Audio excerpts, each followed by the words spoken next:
Bonjour à vous, et c'est un plaisir de vous retrouver. Mon nom est Daniel Durand, je suis le pasteur de l'Église baptiste de la foi de Drummondville. Alors, on poursuit aujourd'hui notre étude sur l'Épître de Paul aux Romains. Et jusqu'à maintenant, on a vu, tout récemment, on a vu le fait que Dieu se révèle à travers sa création de façon suffisante pour que tout homme soit responsabilisé. Alors, c'est la thèse de Paul. Il dit au verset 21 de Romains 1, ils sont donc inexcusables. On a vu que c'est un terme juridique qui signifie que lors du jugement, les hommes n'auront aucune défense. Ils ne pourront pas dire, mais j'ai pas entendu l'Évangile, je suis né à une époque où l'Évangile n'était pas prêché dans mon pays. Il n'y a personne qui pourra dire ça. Pourquoi? Parce que Dieu s'est révélé à eux. Euh, Paul avait dit au verset 20, en effet, les perfections invisibles de Dieu, sa puissance éternelle et sa divinité se voient fort bien depuis la création du monde. On devrait plus traduire à partir de la création du monde. Ce n'est pas un adverbe de temps, mais c'est qu'est-ce qu'on peut comprendre à partir de la création du monde. Ben, certainement les attributs de Dieu qui sont mentionnés. Quand on les considère dans ses ouvrages, ils sont donc. Le donc est important. Par conséquent, du fait que Dieu s'est révélé dans la création, les hommes sont inexcusables puisque, ayant connu Dieu, ils n'ont pas connu Dieu au sens relationnel comme un chrétien, comme une brebis connaît son berger, mais ils connaissent Dieu au sens où ils savent que Dieu existe. Même l'athée qui veut renier ça, il sait que Dieu existe. Jean Calvin disait, qu'ont-ils à vouloir détruire ce qu'ils disent ne pas connaître? C'est quand même intéressant comme raisonnement. Donc, Dieu s'est révélé et la suite du verset 21 dit, donc, ils sont donc inexcusables puisque, ayant connu Dieu, ils ne l'ont pas glorifié comme Dieu et ne lui ont pas rendu grâce. Ce que ça nous dit, c'est que si l'homme était conséquent, si sa pensée était cohérente, il regarderait ce que la création lui donne comme révélation et il se tournerait vers Dieu. Il rendrait grâce. Il glorifierait Dieu. Puis on avait vu que la création donne beaucoup d'éléments et souvent on s'y arrête pas trop, mais j'avais mentionné que l'être humain constate qu'il y a des besoins. Il a besoin de nourriture, il a besoin d'air, il a besoin de soleil et de nuit, il a besoin d'eau, il a besoin d'autres personnes. Et curieusement, tout cela lui est offert. Alors, l'être humain sait très bien qu'il y a des besoins, il sait très bien que son entourage répond à ces besoins-là. Donc, il devrait glorifier Dieu et lui rendre grâce. Je veux dire merci. À la limite, c'est de dire, écoute, il y a un Dieu, je ne connais pas ton nom, mais je constate que par ta création, et je veux te remercier, je veux te connaître, qu'est-ce que je dois faire, etc. Mais l'être humain ne fait pas cela. Pourquoi? Parce que l'être humain est pris avec sa propre nature. Il est pris, mais il la veut, cette nature-là. Il est esclave de son péché. Il est esclave du péché. C'est une nature pécheresse. Trop souvent, on voit le péché comme des mauvaises actions ici et là. Mais si on commet ces mauvaises actions-là, c'est parce qu'on a une nature pécheresse. Et l'être humain agit selon sa nature. Euh, Qu'est-ce que je prendrais comme exemple? Un serpent ne peut pas sauter sur une branche d'arbre. C'est pas dans sa nature. Il n'y a pas ce qu'il faut. De la même façon, on peut parler du libre arbitre. En fait, il y a beaucoup de confusion sur ce thème-là. Est-ce que l'homme a un libre arbitre? Dans un sens, on pourrait dire oui, c'est-à-dire que l'homme a la capacité de décider. Mais il va toujours décider en fonction de sa nature. Si on demande à quelqu'un qu'est-ce que tu aimerais manger, il ne répondra pas à une roche. C'est pas dans sa nature de manger des roches. Alors, il va répondre quelque chose qui correspond à sa nature. Sa volonté correspond, sa volonté, son arbitre, son libre arbitre, il est libre au sens où il prend des décisions la plupart du temps sans contrainte. Mais quand c'est par contrainte, c'est pas lui qui prend la décision. Mais sinon, quand il prend une décision, il le fait sans contrainte extérieure. Il va le faire avec des influences extérieures, mais pas de contrainte. Alors, dans ce sens-là, on peut dire qu'il est libre. Mais dans un autre sens, on ne peut pas dire qu'il est libre au sens de la liberté que Dieu donne. Il est esclave de son péché. Il n'est pas libre. Et en fonction de sa nature pécheresse, il va toujours choisir le mal. Nul ne cherche Dieu. On va arriver à ça au chapitre 3. Je veux pas devancer. Mais en fait, ça nous met au parfum parce que c'est là que Paul nous dirige. Lorsqu'il dit, donc, ils ne l'ont pas glorifié comme Dieu et ne lui ont pas rendu grâce, mais ils se sont égarés dans de vains raisonnements et leur cœur sans intelligence a été plongé dans les ténèbres. Alors, nous, on va plonger dans la prière. Alors, j'ai sauté ce segment et on va se reprendre dès maintenant. On va prier. Père éternel, ta parole a tellement nous enseigner, non seulement sur toi, mais aussi sur nous, c'est-à-dire ce que tu dis de nous. Et Seigneur, c'est ton verdict qui compte, ce n'est pas le nôtre. Et Seigneur, ce sont des sujets très importants pour notre vie chrétienne, pour notre compréhension. Et nous avons besoin, Seigneur, que par ton esprit, tu nous donnes l'intelligence, que tu nous inculques cette connaissance de ta parole. Et Seigneur, elle est tellement riche, elle est cohérente. Donne-nous de l'accueillir comme il se doit, Seigneur. Alors bénis ce temps, bénis tous ceux et celles qui prennent la peine de recevoir ces enseignements. Je te prie de les bénir. Amen.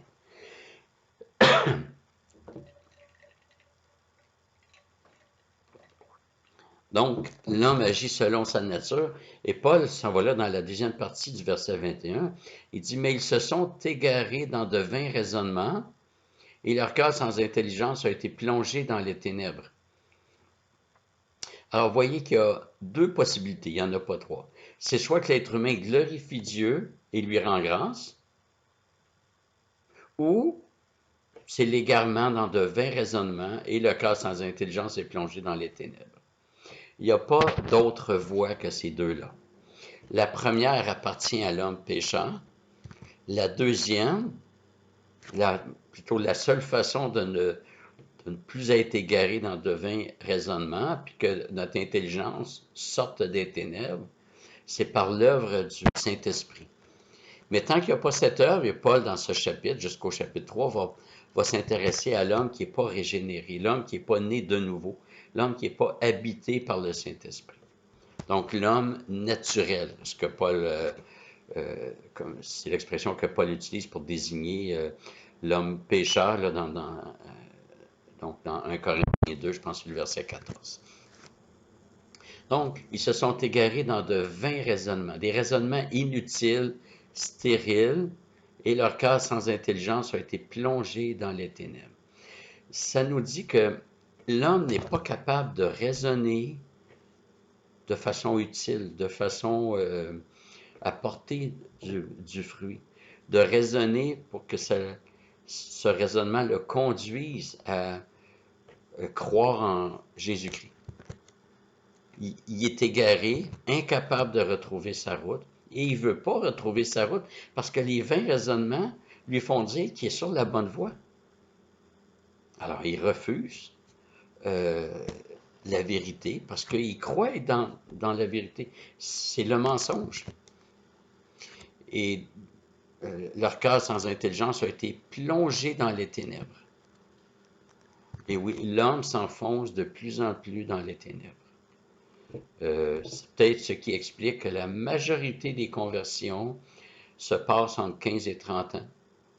Après 30 ans, il y en a, et je rends grâce à Dieu, mais c'est beaucoup moins fréquent, et parce que la personne, en temps normal, s'enfonce dans ses ténèbres, dans ses raisonnements, elle se conforte dans ses raisonnements, elle les prend comme des acquis, euh, elle y croit de plus en plus. C'est son mode de vie dont les racines sont de plus en plus profondes. Et seule une œuvre du Saint-Esprit peut venir briser cela. Peu importe quel âge, il y a juste l'œuvre du Saint-Esprit qui peut changer cela. Verset 22, se vantant d'être sages, ils sont devenus fous. Encore une fois, c'est un verdict de Dieu. L'être humain sans Dieu, il est fou. C'est la folie. Euh, il y a une expression plutôt connue qui dit « Il n'y a pas plus fou qu'un fou qui ne sait pas qui est fou ». Eh bien, cette affirmation, elle est foncièrement biblique et tristement biblique aussi. Alors, Paul le mentionne, se vantant d'être sage. Quand on parle à des inconvertis, ils vont rester dans leur idée qu'ils sont sages. Et même ceux qui vont dire, ah, moi, je ne connais pas grand-chose, mais je me fie à la science, ces personnes-là croient avoir la sagesse pour décider que c'est la science qui est fiable, au-dessus de ce que Dieu dit. Il y a une science qui est voulue par Dieu, mais une science autonome qui se fout de ce que Dieu dit, ce n'est pas selon Dieu. Alors, les hommes se vantent d'être sages, c'est le contraire de l'humilité, c'est le contraire de la repentance, c'est l'orgueil. Ils se croient sages, ils se croient compétents. Un jour, j'ai compris que croire en Jésus-Christ, c'est pas juste croire en quelqu'un qui va plaider pour moi lors du jugement dernier, puis qui va faire que je vais éviter l'enfer. Croire en Jésus-Christ, c'est aussi croire en Jésus-Christ comme berger. Et il y a un verdict d'incompétence qui est prononcé contre moi. Je suis incapable de diriger ma vie moi-même. Je suis incompétent. J'ai besoin du berger. Ceux qui veulent fonctionner par leurs propres idées, ben, prononcent un verdict de compétence sur eux-mêmes. Ils se croient sages. Mais Paul dit, ils sont devenus fous. La Bible est très sévère, mais elle a raison. La Bible parle des méchants, elle parle des fous. Hein? L'insensé dit en son cœur, il n'y a pas de Dieu. Alors, Paul nous amène dans la condition du pécheur et ses conséquences. Et la première place qu'on voit ça, au verset 23, c'est dans l'idolâtrie. Ils ont remplacé la gloire du Dieu incorruptible par des images représentant l'homme corruptible, des oiseaux, des quadrupèdes et des reptiles. Alors ici, Paul va reprendre le langage qu'on retrouve dans Genèse 1. Donc, c'est une allusion au fait qu'il y a le Dieu créateur, puis que l'homme, au lieu de reconnaître la gloire du Dieu créateur, se tourne vers les créatures. Donc, le Dieu est incorruptible, Dieu est incorruptible, ils ont remplacé la gloire du Dieu incorruptible par des images représentant l'homme corruptible, des oiseaux, des quadrupèdes et des reptiles. Donc, la folie, c'est que l'homme place sa confiance maintenant, l'homme pécheur place sa confiance dans la créature plutôt que dans le Créateur. C'est la folie. Si quelqu'un entend cette vidéo, si vous l'écoutez, puis votre confiance, elle est dans la science, ce qu'on appelle un scientiste, c'est-à-dire qu'il va croire uniquement sur preuves, et preuves bien démontrées, c'est l'approche scientifique, mais vous placez votre confiance dans des créatures. Si vous faites confiance à vous-même, vous placez votre confiance dans une créature. Vous vous détournez du Dieu créateur pour mettre votre confiance dans une créature. Un jour, je suis allé visiter un couple Excusez-moi. Et donc, sous l'invitation de l'homme, qui avait grandi dans une famille chrétienne, puis il souhaitait que sa conjointe entende l'Évangile. Alors, j'arrive là et d'un ton plutôt froid, elle me dit, je vous avertis, moi je fais confiance à personne. Elle disait ça pour dire, vous allez parler, là, mais je vous le dis d'avance, là, je vous fais pas confiance. Alors ma réponse a été, mais c'est excellent, du moment où ça vous inclut. Moi, je veux pas que vous me fassiez confiance, mais il faut pas que vous vous fassiez confiance à vous-même. Et cette dame, sans s'être convertie, enfin, j'ai pas ce qu'il faut pour dire qu'elle s'est convertie, euh, elle est devenue quand même très sympathique à l'Évangile. Ça lui a, j'ai comme mis une brèche dans son mur de résistance. Donc, faire confiance au Créateur et non aux créatures. Mais l'homme pécheur va faire confiance à des créatures. Encore une fois, c'est un ou l'autre. On fait confiance à Dieu ou à des créatures. C'est sûr que pendant plusieurs millénaires, ça se voyait principalement par des, des statues, des, des par la divinisation des éléments de la créature. J'ai un ami qui est pasteur à Aix-en-Provence et il nous racontait qu'un jour il est allé en Afrique, je pense que c'est l'Afrique du Sud, mais je ne suis pas certain. Il a visité une tribu plutôt primitive, et le chef lui a fait visiter le village. Et à un moment donné, le chef arrive à un arbre et il dit, ah, ici on arrête. Il dit, vois-tu cet arbre-là? C'est notre Dieu. Ils viennent se prosterner devant cet arbre. Et on divinise ainsi des éléments de la nature. Et dans certains arbres, il y avait un, un rectangle, trois dimensions qui avait été coupé. En fait, une ouverture qui a été faite dans le tronc. Et ce qu'il faisait, c'est qu'il il plaçait les bébés décédés dans, dans, dans les troncs pour que l'âme du bébé vive dans l'arbre. Et finalement, on humanisait la création et on la divinisait. Les plaies d'Égypte, c'est pas Dian. Les plaies d'Égypte, c'est la même chose. Dieu s'en est pris aux éléments de la création qui étaient divinisés par les, les Égyptiens.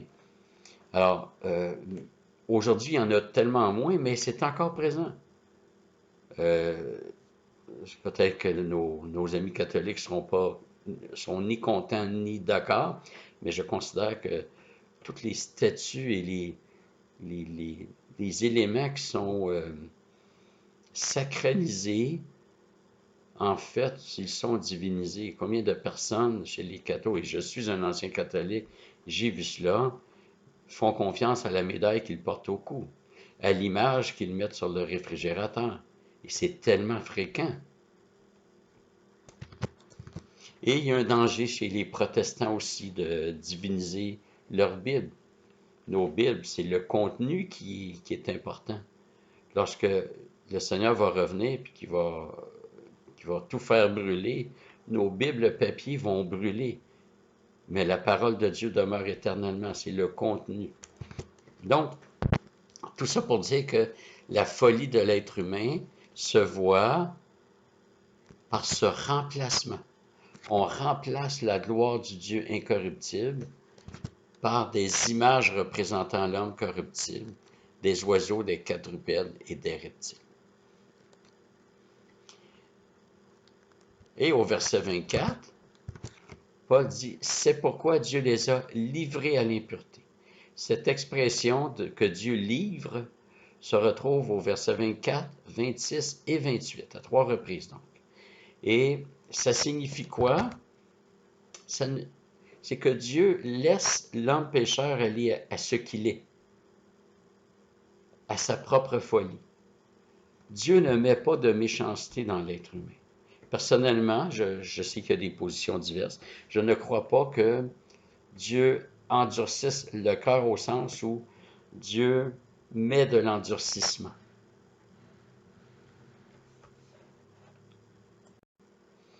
Je pense que c'est Pierre Lombard qui disait que Dieu n'infuse pas la méchanceté, c'est plutôt que Dieu retient sa grâce.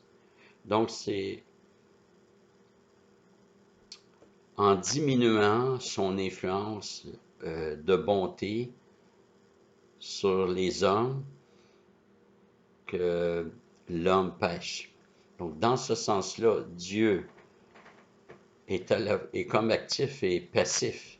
C'est-à-dire c'est pas lui qui met la méchanceté, mais il le fait par l'homme est méchant par l'action souveraine de Dieu qui va retenir son influence.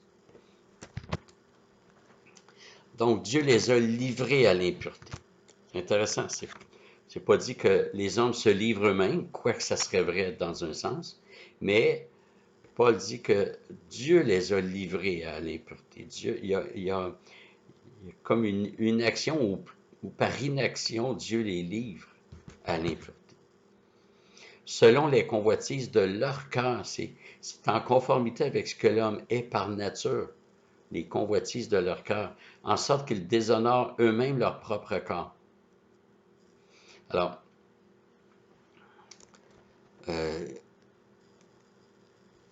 comment ils déshonorent leur propre corps? Ben, au verset 25 dit, eux qui ont remplacé la vérité de Dieu par le mensonge, c'est excusez-moi, c'est une autre facette du remplacement. Hein. On avait vu au verset 23, ils ont remplacé la gloire du Dieu corruptible par des images représentant l'homme corruptible. Je m'excuse. Ils ont remplacé la gloire du Dieu incorruptible par des images représentant l'homme corruptible, des oiseaux, des quadrupèdes et des reptiles. Au verset 25, eux qui ont remplacé la vérité de Dieu par le mensonge. Il y a pas, encore une fois, il n'y a pas de troisième voie. C'est la vérité de Dieu et non pas une vérité parmi d'autres, c'est la vérité de Dieu ou le mensonge. Tout ce qui n'est pas vérité de Dieu est automatiquement mensonge. Ça ne signifie pas que l'homme n'a pas des bribes de vérité. Que tout ce que l'homme dit est faux. Une diététiste non chrétienne peut nous dire qu'une pomme, c'est bon pour la santé parce qu'il y a tel nutriment, telle vitamine, etc. Et ça va être foncièrement vrai. Mais quand on parle de vérité dans la Bible, c'est pas ce terrain-là. En fait, la diététiste non chrétienne ne pourra pas dire d'où vient la pomme. On va dire que ça vient du pommier, mais d'où vient le pommier? Puis si on recule, mais elle ne reconnaîtra pas qu'il y a un Dieu créateur qui a donné ça à l'homme comme nourriture, ce qu'on voit dans Genèse 1. Au 6e jour, Dieu a donné tous les végétaux comme nourriture. Et donc, elle ne peut pas dire pourquoi est-ce que Dieu a donné de la nourriture aux humains. C'est un moyen de subsistance pour que l'homme puisse se garder en santé pour servir Dieu. Et donc, elle est capable de donner un élément, c'est comme une vérité en deux dimensions qu'elle peut donner, alors que le croyant, lui, c'est en trois dimensions. Il voit toute la profondeur de la vérité parce qu'il l'a dans l'Écriture. Donc, l'homme pécheur a remplacé la vérité de Dieu. Cette vérité qui est, dans le contexte, c'est celle qui est révélée par la création.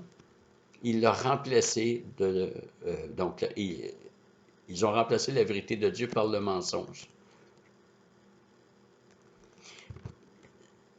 C'est volontaire, ça. C'est délibéré. C'est pas une erreur de connaissance.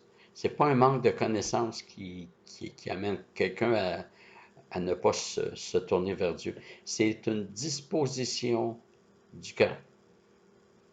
C'est une question de nature. Donc, ils ont remplacé la vérité de Dieu par le mensonge et ils ont adoré et servi la créature au lieu du Créateur qui est béni éternellement. Amen. Donc, ils ne font pas juste aimer le mensonge, ils adorent et ils servent la créature. Ici, on est dans un langage de culte. Ils rendent un culte. Ils adorent, et oui, donc ils rendent un culte à la créature. Il y en a qui vont dire non, moi j'ai aucun culte, puis je fais mes activités, j'ai mes passe-temps. Bien, rendre un culte, c'est se consacrer, c'est se vouer. Alors, ça peut être au loisir, qui sont pas mauvais en soi pour la plupart, hein, faire un sport, c'est même bien, mais si ça devient une adoration, si ça devient l'objet de la consécration, on est dans l'adoration, on est dans la servitude, on est dans l'idolâtrie, rien de moins. Pour d'autres, c'est l'argent, le confort, la réputation, le travail, peu importe quoi. Mais tout ce qui prend la place de Dieu, ils ont remplacé. Si quelqu'un a remplacé Dieu par autre chose, cette autre chose-là est de l'idolâtrie. Et les gens adorent cette chose-là. C'est pourquoi, verset 26, deuxième occurrence, c'est pourquoi Dieu les a livrés à des passions déshonorantes. C'est-à-dire que Dieu les a laissés aller plus loin. C'est Dieu qui retient la longueur de corde. On le voit avec Satan dans Job 1 et 2. Dieu dit à Satan, oui, tu vas pouvoir faire ça, mais pas ça. Et c'est pas différent pour l'homme. Dieu retient présentement la gravité du péché. C'est différent d'une personne à l'autre. Mais une personne qui a tué 6 personnes aurait pu en tuer 12. Ben, Dieu il a donné la longueur de corde pour qu'il en tue tant. Peut-être qu'on va trouver ça très particulier, mais c'est foncièrement biblique. L'exemple le plus frappant, c'est Jésus-Christ qui a été crucifié. Hein. Alors, je vais vous lire un texte dans Actes, donc je vais aller le chercher. Alors, c'est Acte 2, 23, en parlant de Jésus. Cet homme, livré selon le dessein ou le projet arrêté et selon la préscience de Dieu, vous l'avez crucifié, vous l'avez fait mourir par la main des impies. Le plan de Dieu, c'était que Jésus soit crucifié et il a utilisé la main des impies. Dieu n'a pas retenu la méchanceté de ceux qui ont crucifié Jésus. Un autre texte dans Acte 4, versets 27 et 28 dit « En effet, contre ton saint serviteur Jésus que tu as oint, Hérode et Ponce Pilate se sont ligués dans cette ville avec les nations et avec les peuples d'Israël pour faire tout ce que ta main et ton conseil avaient arrêté d'avance. » C'est des textes très forts qui nous montrent que Dieu livre les hommes à la méchanceté et il va contrôler. Mais c'est jamais Dieu qui est l'auteur du mal, c'est jamais lui qui le commet, mais il laisse aller le mal dans des limites que lui décide et qui sont variables d'une personne à l'autre, d'une nation à l'autre. Alors Dieu contrôle tout sans jamais être l'auteur du péché. Et Dieu a un but pour ça. On va le voir davantage en Romains 9 quand il va parler que Pharaon s'est endurci et que Dieu a suscité Pharaon, parce que Dieu a aussi endurci Pharaon, que Dieu a suscité Pharaon pour montrer sa puissance. Dieu voulait que sa puissance soit manifeste et il a utilisé le Pharaon pour ça. Donc, on vient à notre texte. C'est pourquoi Dieu les a livrés à des passions déshonorantes, car leurs femmes ont remplacé les relations naturelles par des actes contre nature. Et verset 27, de même les hommes abandonnant les relations naturelles avec la femme se sont enflammés dans leurs désirs, les uns pour les autres, ils commettent l'infamie, homme avec homme, ils reçoivent en eux-mêmes le salaire que mérite leur égarement. Alors, on voit que Dieu livre les hommes à la folie de l'idolâtrie. Il livre les hommes aussi à des passions déshonorantes. Et ici, ça prend vraiment une dimension sexuelle. Donc, on va développer ça dans notre prochaine vidéo, Dieu voulant. Alors, on va prier avant de se saluer. Seigneur, on est reconnaissant pour ce que nous apprenons de ta parole. C'est important, Seigneur Dieu, parce que, Seigneur, je me rappelle que je me suis déjà posé la question à savoir si c'était juste que tu juges des gens qui n'ont jamais entendu l'Évangile. Et pourquoi la méchanceté? Et Seigneur, c'est ta parole qui répond à tout cela. Et Seigneur, tu nous donnes en découvrant la cohérence dans ta parole. Ça nous permet de voir la cohérence qui est en toi puisque c'est ta parole. Seigneur, donne-nous de bien réfléchir, bien méditer ta parole. Donne-nous de grandir en elle. Seigneur, tu nous appelles à être des témoins de la vérité et on a besoin pour cela de la connaître. Alors merci Seigneur Dieu, je veux te prier pour tous ceux qui sont à l'écoute présentement. Je te prie de les bénir, chacun pour leur part, Seigneur Dieu. Merci parce qu'ils prennent ce temps pour être enseignés. Seigneur, en toutes choses, on veut que ton nom soit glorifié. Amen. Alors voilà, merci de votre attention. Alors, je vous souhaite du bon temps jusqu'à la prochaine vidéo. Que Dieu vous bénisse abondamment. Au revoir.